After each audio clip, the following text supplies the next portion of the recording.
의료사회복지론 함께 읽어요를 통해서 이제 의료사회복지론 교과서를 같이 또 읽을 텐데 거기에 항상 단골로 나오시는 분이 있습니다. 예. 리처드 캐봇이라는 이제 의사신데 이제 미국에서 1905년에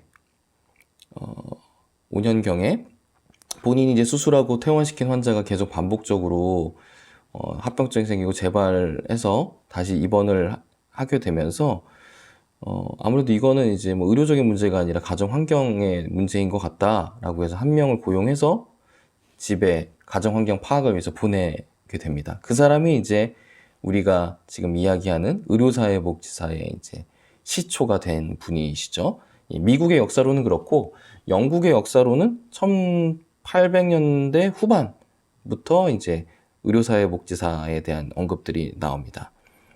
우리나라는 이제 미국의 모델들을 많이 좀 따라왔기 때문에 아무래도 이제 캐봇 박사에 대한 이야기들이 많이 나오는 것 같은데요. 아주 이제 저희의 관심 분야를 창조해 주신 아주 중요한 분이시죠. 이 최초의 뜻과 지금 현재 1905년부터 지금 2020년까지 이 기간 동안 이 정신은 뭐 크게 변한 게 없는 것 같습니다.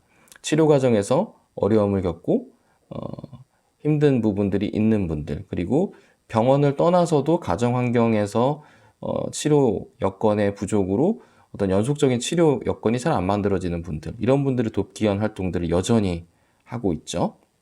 물론 가정 방문하는 부분들은 좀 제약이 좀 있습니다. 이제 재활의학과나 정신건강의학과 같은 경우에 가정 방문 수가가 사회복지사에 대한 수가가 있긴 하지만 이 하루 자리를 비웠을 때 보상을 받을 수 있는 이 수가의 부분은 미미하고 그 사이에 환자분들은 계속 끊임없이 오고 상담 수요가 있기 때문에 비용 효과적인 측면에서 잘 나가기 어려운 좀 상황이죠.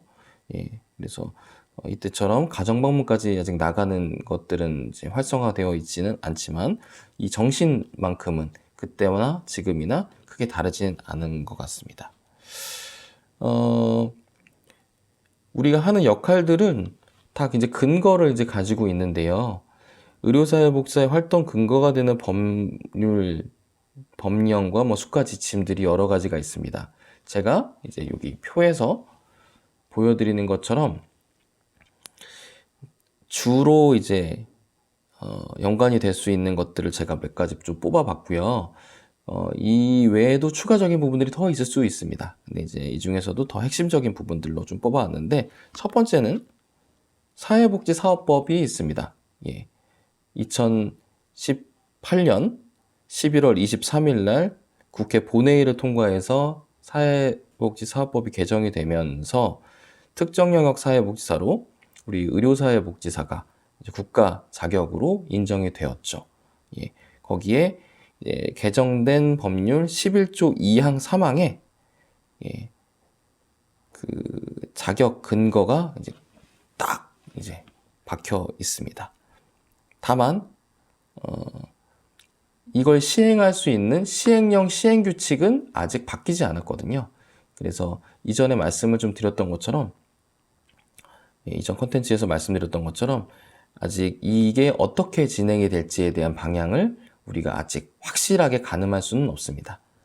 일단은 근데 시행령 시행규칙의 근거가 되는 법상의 저희에 대한 근거가 명시되어 있다. 이 부분으로 보시면 되시겠고요.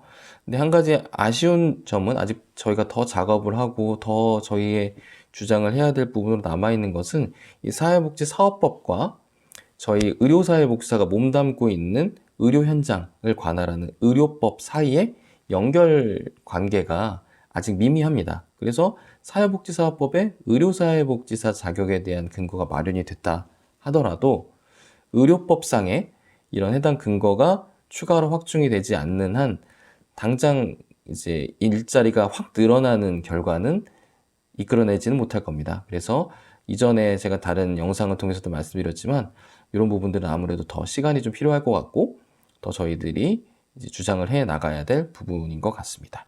그리고 그 다음으로 아주 중요한 근거가 되는 게 의료법 시행 규칙입니다. 의료법 시행 규칙 38조 2항 6호에 의료인 등의 정원에 대한 규정이 있는데요. 여기에 종합병원에는 사회복지사업법 규정에 의한 사회복지사 자격을 가진 자를 1인 이상 둔다라는 것이 명시되어 있습니다. 그래서 사회복지사업법상에 의료사회복지사에 대한 명문화가 되기 전에는 이 의료법 시행규칙이 저희의 어떤 지위를 나타내는 아주 중요한 근거가 되어 왔죠. 여전히도 중요합니다. 그리고 다음으로 정신건강복지법. 여기에는 저희 의료사회복지사와 사촌지간이죠. 정신건강사회복지사, 정신건강전문요원에 대한 근거들이 마련이 되어 있고요. 이거에 근거해서 정신건강사회복지사들이 활동을 하고 계십니다. 병원마다 좀 사정이 다르지만 제가 일하는 곳에서는 정신건강사회복지사가 사회복지팀에 같이 근무를 해서 의료사회복지사, 정신건강사회복지사가 함께 일하는 구조로 되어 있습니다. 근데 뭐 어떤 병원에서는 정신건강사회복지사 같은 경우에 정신건강의학과에 직접 소속이 되어 있는 그런 경우도 있죠. 여튼 중요한 저희 현장에서 법입니다. 재활의학과 같은 경우에는 이제 재활의학과 관련된 무슨 최근에 시범 사업들이 많이 생기면서 그런 부분들이 좀 있는데요. 이제 수가를 저희가 발생을 시킬 수가 있는 몇 안 되는 과 중에 하나입니다. 개인력 조사, 사회사업 상담, 가정방문 등의 수가가 발생하는 저희 아주 긴밀한 진료과고요. 정신건강의학과와 재활의학과 같은 경우에는 아주 전통적으로 협진, 다학제 미팅을 쭉 해왔고 여러 전문가들과 함께 디스커션하는 그런 체계이기 때문에 이 두 진료과는 모두 다 수가가 저희가 상담했을 때 발생을 하고 협진에 아주 깊숙이 관여하고 있는 진료과 중에 하나입니다.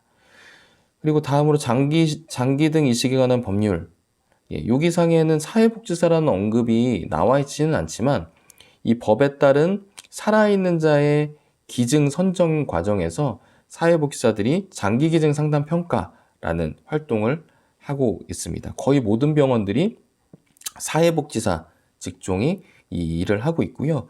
요거는 상담 시에 비급여 수가가 발생하는 구조로 되어 있습니다. 그리고 2016년에 통과된 연명의료 결정법 상에는 이제 시행규칙 제20조 제1항에 별표 1회 호스피스 전문기관의 지정 기준이라는 게 있습니다. 여기에 인력에 대한 기준이 나와 있는데요. 여기에 필수 직군으로 사회복지사가 언급이 되어 있고요. 사회복지사 1급을 가진 사람을 1명 이상 두어야 된다라고 되어 있습니다. 지금 이제 호스피스 분야에 일하는 사회복지사분들 같은 경우에는 이 법이 통과되기 전에 2급으로 근무하고 계신 분들도 이제 일부 계시고요. 근데 이제 법이 통과된 이후부터는 1급이 계셔야 되는 걸로 되어 있습니다. 그래서 그냥 1급만 갖고 계신 분들도 현장에 있고요. 의료사회복지사도 같이 갖고 계신 분도 이제 계신 상황입니다. 공공보건의료에 관한 법률 같은 경우에는 이제 사회복지사가 뭐 특별히 막 명시되어 있지는 않습니다. 하지만 이거에 근거해서 공공보건의료기관 같은 경우에는 매년 공공보건의료 계획과 결과를 제출하는데요. 그 제출하는 내용 안에 의료사회복지사를 두고 있느냐라는 부분이 가점사항으로 될 수 있다라는 부분들로 언급이 많이 되어 있습니다. 그래서 공공에서 설립 주체가 공공인 기관들에서는 아주 중요한 법률로 근거가 되고 있습니다. 이 외에도 많은 제도들과 뭐 근거, 법령, 수가 지침 등에 의해서 저희가 이제 일을 하고 있다고 보시면 되시겠고요. 정신과, 재활의학과, 장기이식, 호스피스 이런 부분들은 어느 병원에서나 해당 업무를 하게 되면은 수가를 이제 낼 수가 있고요. 이 외에도 뭐 프로그램 같은 경우에는 비급여 수가로 진행을 하는 경우들도 있습니다.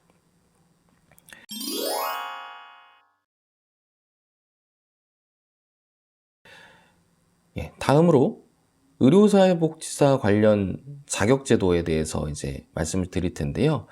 많은 분들이 이제 질문하시는 것 중에 하나가 의료사회 복지가 되려면 어떤 자격을 갖추는 게 도움이 되나요? 라는 질문들을 많이 하십니다. 예, 뭐라고 해야 될까요?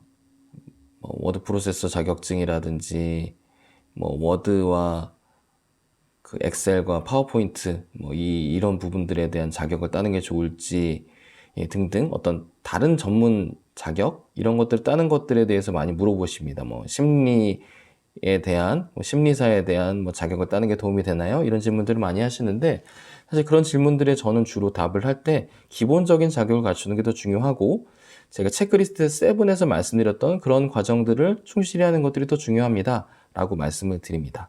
예. 필수적인 자격은 의료사회복지사 되기 위한 근거가 되는, 예, 기본 바탕이 되는 사회복지사 1급이 제일 중요하겠죠. 사회복지사 1급이 일단 무조건 있으셔야 되시고요. 그 다음에 이제 의료사회복지사 자격. 예, 이 두 가지가 가장 중요합니다. 그리고 현장에는 정신건강사회복지사 자격까지 갖고 계신 분들도 계세요. 그래서 세 가지 자격을 모두 갖고 계신 분도 계십니다. 제 동료 중에서도, 저랑 같이 근무하는 동료 중에서도 세 분이나 계시거든요. 예, 그러면 더 일하는데 도움이 많이 되겠죠?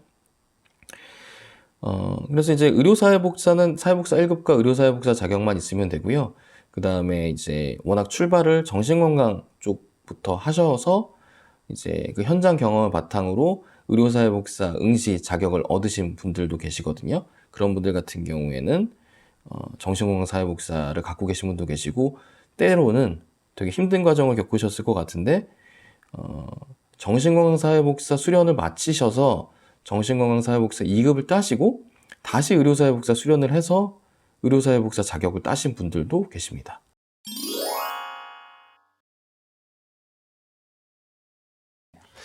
다음으로 의료사회복지사가 직접 하는 그런 업무의 내용은 뭐가 있는지에 대해서 한번 좀 더 자세하게 알아보도록 하겠습니다. 영상에서 만나보셨던 그런 활동들을 이미지와 함께 좀 보셨을 텐데요. 사회복지사는 일단 기본적으로, 의료사회복지사는 기본적으로 업무에 있어서 거의 60% 이상 환자를 만나서 상담을 하는 일에 거의 투여가 되는 것 같습니다. 상담을 통해서 의료사회복지 그 자원을 연계해서 지원하는 역할까지 거의 합치면은 거의 8, 90% 정도가 본인 일과 중에 거의 대부분을 차지한다라고 볼 수가 있겠고요. 이 외에 그 상담한 내용을 기록한다라든지, 그리고 관련된 행정 업무를 한다라든지, 그리고 자원봉사자 관리 업무를 한다라든지 이런 기타 업무들이 이제 더 추가가 되는데, 핵심 코어 업무는 환자를 만나서 진행을 하는 개별 상담과 지원 활동, 이게 가장 핵심적인 활동이라고 보시면 되겠습니다. 그런데 이런 부분들도 각 기관의 여건에 따라서 좀 다르게 나타납니다. 그 사회복지사의 수가 적으면 적을수록 이제 두 가지로 나타날 수가 있는데요.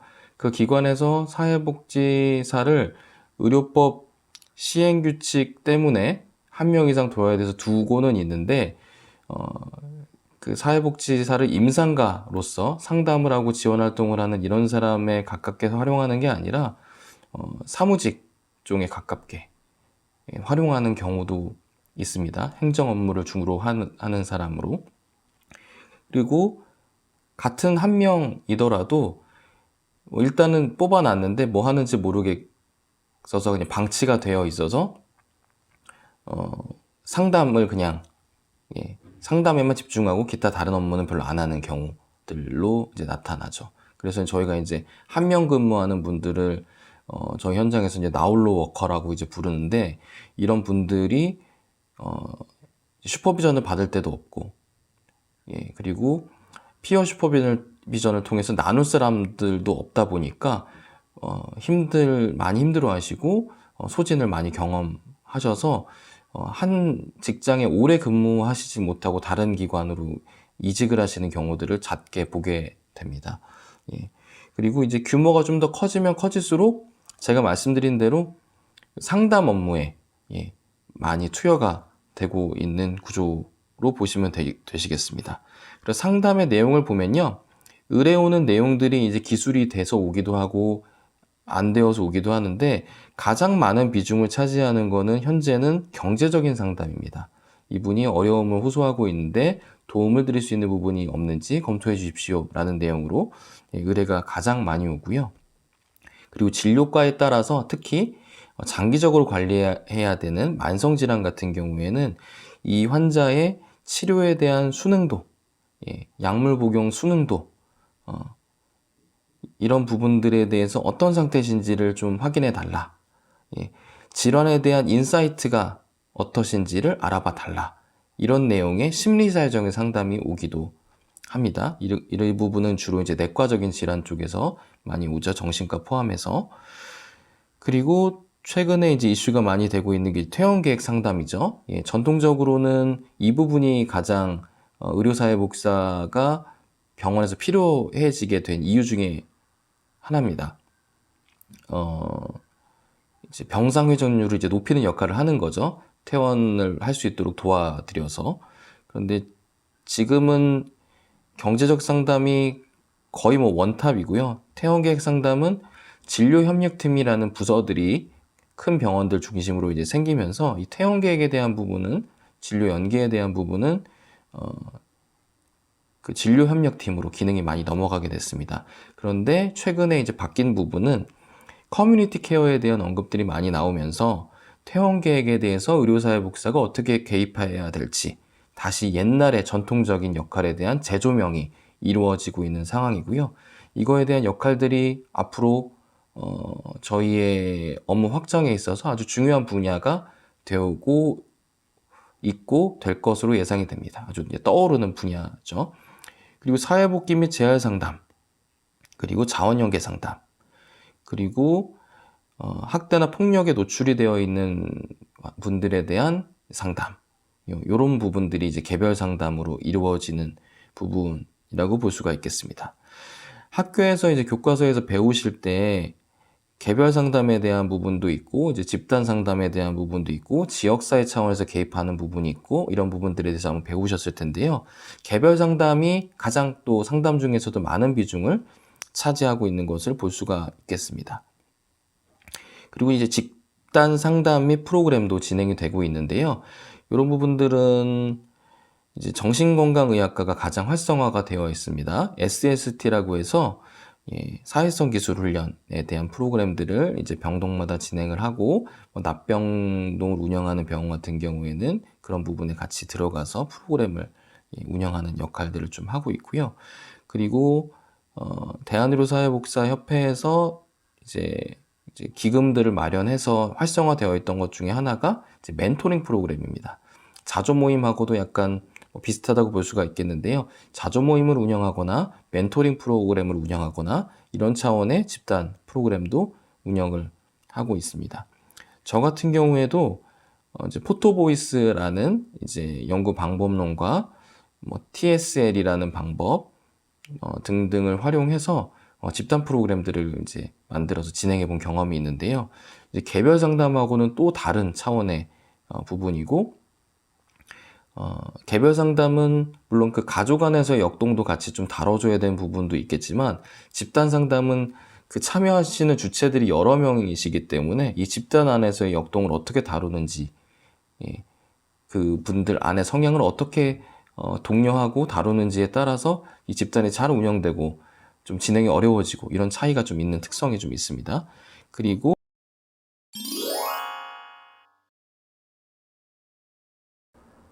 개별 상담과 연계해서 협진 팀 미팅, 다학제 팀 미팅에 참여하는 부분이 있습니다. 이 부분은 특히 심리사회적인 상담을 필요로 하는 만성질환 환자분들을 진료하는 진료과에서 주로 요청하시게 되시는데요. 이때 참여해서 저희가 파악한 그런 부분들을 의료진들과 공유하고 치료 계획을 세우고 퇴원 계획을 수립하는데 도움을 드릴 수 있도록 하는 정보로 활용하게 됩니다. 이 외에도 공공보건의료 기관에서는 공공보건의료 계획과 결과를 제출하는 활동이 있는데요. 행정적인 부분이기도 하지만 사업 계획을 작성해서 건강한 전망 활동, 지역사회와 인터랙션하는 그런 사업들에 대한 내용을 정리해서 내는 부분들이 있고요. 여기에는 저희가 통상적으로 상담하고 경제적 지원하는 그런 전반적인 취약계층 지원 활동들이 포함되어서 제출되게 됩니다. 이런 활동들이 있고, 또 후진을 양성하는 부분들이 너무 중요하죠. 그래서 사회복지 현장 실습과 수련 과정을 운영하면서 저희가 교육 사업을 진행하는 바가 있고요. 또 연구도 중요합니다. 저희가 함께 일하는 간호사, 의사 이런 분들께서 현장에서 임상활동도 하면서도 연구활동들도 아주 활발히 하는 직군들이셔서 저희도 그와 발맞춰 나가기 위해서 연구활동들도 하죠. 근데 대부분 현업들이 너무 바쁘시다 보니까 따로 시간을 내서 연구활동을 하시긴 좀 어렵고, 석사나 박사 학위과정을 하면서 논문을 내고 그걸 바탕으로 퍼블리시하고 이런 활동들을 주로 좀 많이 하시는 것 같습니다. 저 역시 석사 과정에서 논문을 써서 낸 바가 있는데요. 혹시 궁금하시면은 한번 자세히 한번 찾아보시면 좋으실 것 같습니다. 그리고 자원봉사자 관리 활동도 있습니다. 자원봉사자 관리 활동은 병원에 따라서 사회복지 부서가 하는 곳도 있고 별도 관리 부서로 두고 있는 곳들도 있는데요. 자원봉사자를 모집하고 그 병원 안에 있는 부서들의 요청을 받아서 배치하고 이분들을 교육하고 그리고 이분들을 격려하는 행사를 진행하고 이런 일들이 자원봉사자 관련된 활동이고요. 상당히 중요한 활동 중에서 하나입니다. 그리고 그 외에도 병원에서는 인증제를 꼭 받아야 되는 게 있습니다. 여기 안에 취약 환자 규정들이 있는데요. 그 부분에 대해서 사회복지부서가 담당하고 있고, 그리고 병원 안에서 발생하는 윤리적인 이슈 관련돼서 윤리위원회가 개최되고 운영되고 있습니다. 이 부분에 위원으로 참여하는 경우들도 많습니다. 그 사회복지부서의 부서장님들이. 그리고 각종 후원회들의 모금 활동과 운영에 관여하는 부분, 이런 부분도 중요한 역할 중에 하나죠. 그런 기금이 있어야지 또 취약 환자를 도와드릴 수 있기 때문에 각종 원내 후원회에 관여하는 부분, 그리고 아동보호팀의 간사 등등 여러 가지 업무들을 하고 있습니다. 한 부서에서 하는 거라고 생각하기에는 그런 방향 레인지도 넓고 뎁스도 꽤 깊은 그런 일들이 꽤 많죠. 아무래도 제가 이렇게 말로 그냥 단순히 설명하는 것보다 그래도 영상으로 보는 게 좀 더 좋으실 것 같아서 영상과 함께 소개를 시켜 드렸고요. 세세한 부분들은 다음에 기회가 되면은 강론으로 좀 더 자세히 다루는 그런 컨텐츠를 또 만들어 볼 수 있도록 하겠습니다. 대략적인 의료사회복지사의 하루가 어떻게 되는지 궁금해 하시는 분들이 많으신데, 일단은 의료사회복지사는 출근을 하면은 컴퓨터를 켜고 우리 팀에 의뢰가 온 것이 요청이 온 사례들이 뭐가 있는지를 이제 시스템에 들어가서 먼저 확인하는 게 제일 첫 번째입니다. 그래야지 오늘 하루에 어떤 상담 스케줄과 이런 부분들, 일정들을 짤 수가 있기 때문에 먼저 확인을 하고요. 그 전에 의뢰가 왔던 분들 중에서 약속한 시간들을 피해서 새롭게 의뢰온 분들의 상담 스케줄을 전화를 해서 잡고 만나는 활동들을 쭉 합니다. 그리고 그 사이사이 상담한 분들의 기록을 넣고, 그리고 상담이 잘 마무리가 되고 서류가 접수돼서 지원 신청을 해야 되거나 이런 행정적인 작업을 해야 되는 부분들은 또 그 사이사이 그런 작업들을 하게 되죠. 그래서 이런 부분들을 계속 하루 종일 반복하다 보면은 하루 일과 8시간이 다 지나가는 일이 허다합니다. 이게 거의 루틴 업무, 하루의 업무고요. 그 중에서 이제 가끔씩 어떤 행사가 있거나 어떤 프로그램을 기획해야 되거나 그럴 때는 상담 스케줄들을 조정해서 그 사이사이 시간 안에 그런 업무를 소화해내는 그런 식으로 하루 일과를 진행하고 있습니다.